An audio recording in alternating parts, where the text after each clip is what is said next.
خدا کہتا ہے کہ تم میرا ذکر کرو، میں تمہارا ذکر کروں گا۔ میرا ذکر تو کرو، میں تمہارا ذکر کروں گا۔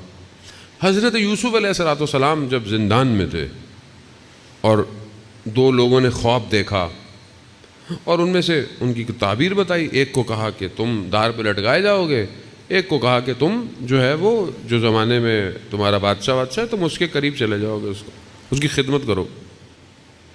وہ جو دوسرا جانے لگا تو قرآن میں آیات ہے، حضرت یوسف نے جو ہے وہ اسے کہا کہ جب تم اپنے بادشاہ رب کے بعد جاؤ تو ہمیں یاد کرنا۔ یعنی کیا؟ یعنی ان سے جا کے کہنا کہ بھائی ایک شخص ایسا اندر ہے۔ روایات کہتی ہیں کہ اللہ سبحانہ و تعالیٰ کی ذات کو یہ بات پسند نہیں آئی۔ بہرحال وہ نبی ہیں، معصوم ہیں، اور ان کا درجہ بہرحال وہ خدا جانے، اور ان کے آپس کے معاملات ظاہر ہم اس کو بیان نہیں کر سکتے، لیکن کہتے ہیں کہ خدا کو یہ اچھا نہیں لگا کہ مطلب یوسف۔ پھر کہتے ہیں کہ انہیں دکھایا سمندر کے تہے میں پتھر کے اندر ایک کیڑا ہے۔ خدا نے دکھایا کہ دیکھو اس کو غذا کون دے رہا ہے؟ ہم دے رہے ہیں۔ تو آپ کیوں پریشان ہو رہے ہیں؟ ہم نے آپ کو آپ کے بھائیوں سے بچایا،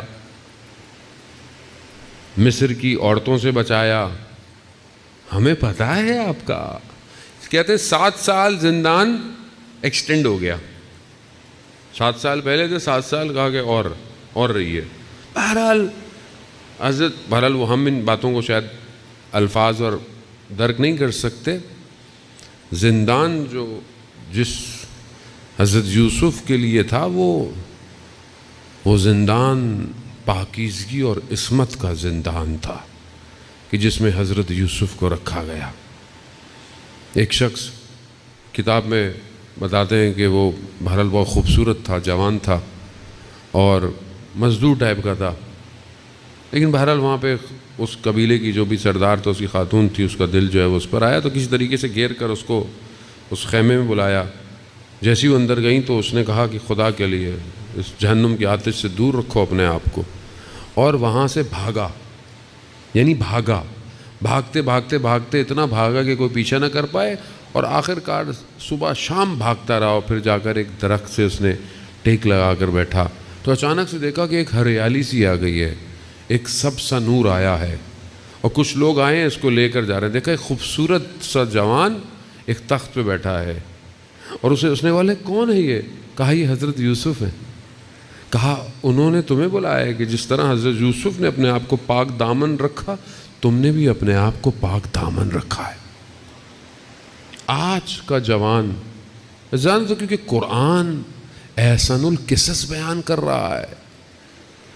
اگر آج آپ کی ایک نگاہ، ایک قدم، ایک عمل اللہ کی خاطر، اگر آج جوان اپنی ایک نگاہ کو بچاتا ہے، خدا کیا کہہ رہا ہے؟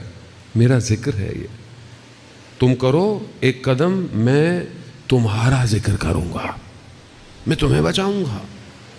حضرت یوسف علیہ السلام، اور پھر اس کے بعد یہ سلسلہ اس طرح چلتا رہا کہ جس نے اپنے آپ کو خدا کے لیے بچایا، پھر خدا نے ان کے ذکر کو کتنا عام کر دیا۔ لیکن کیونکہ خدا ہمیں سمجھ میں آئے، ہمیں لگتا ہے کہ اسلام کے جو اصول ہیں وہ زندان ہے۔ وہ زندان نہیں ہے، وہ قید نہیں ہے، وہ آزادی ہے۔